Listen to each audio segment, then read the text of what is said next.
There are some easy and fun ways to make your 4-H meetings, camps, and other activities more inclusive for 4-Hers with ASD.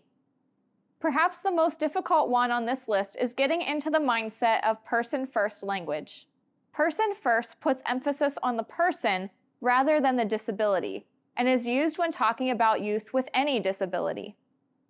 Saying, "the autistic kid," or "he is autistic," suggests that autism defines them.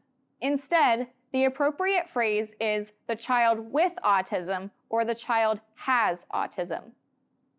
In addition, there are adjustments you can make to meetings and programs. Set rules. Make rules that apply to everyone, but specifically accommodate a child with ASD, such as limiting all questions to 2 per person. Schedule. A disruption of routine can sometimes be a stressor for youth with ASD. One way to mitigate is to have a schedule displayed prominently, for example, with simple depictions of food to indicate lunch or snack time, or something to announce transitions between activities.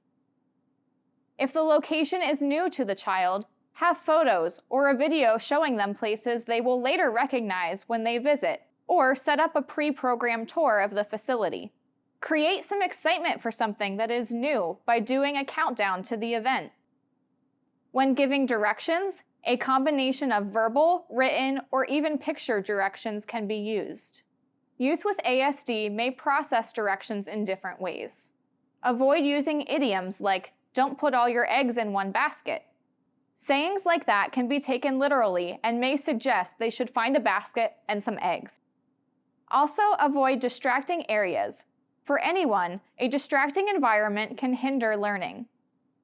A simple adaptation could be holding programs in spaces less impacted by noise. Repetitive activity and sensory sensitivity are 2 common components that could impact a learning environment. These can include hand flapping, rocking, or even banging a head against a wall. Sensory sensitivity is a heightened sensitivity to noise, smells, and more. There are a few things you as the instructor can do. Be direct. Repetitive motions can start early in ASD development and become almost a coping mechanism to stress or anxiety, sometimes just a way to stimulate the brain.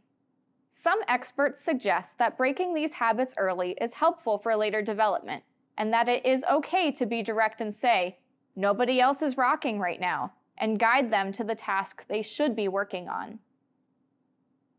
A more subtle approach is creating signals. This is something that can be discussed or agreed upon with parents, rather than calling out distracting behavior. For example, if rocking in place is the child's action, the instructor could have a predetermined signal, like purposefully touching a finger to their chin, to be the sign for the child to stop. Avoid or minimize triggers. In some cases, it may be most effective to remove the child from a certain situation until they are able to calm down or let the trigger pass.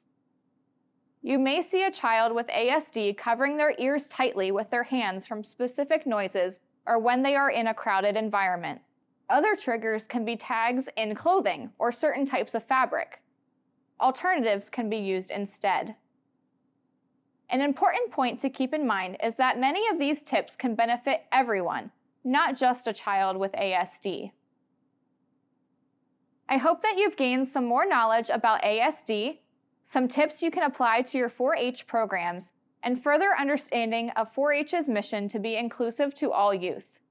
Please contact me for more information.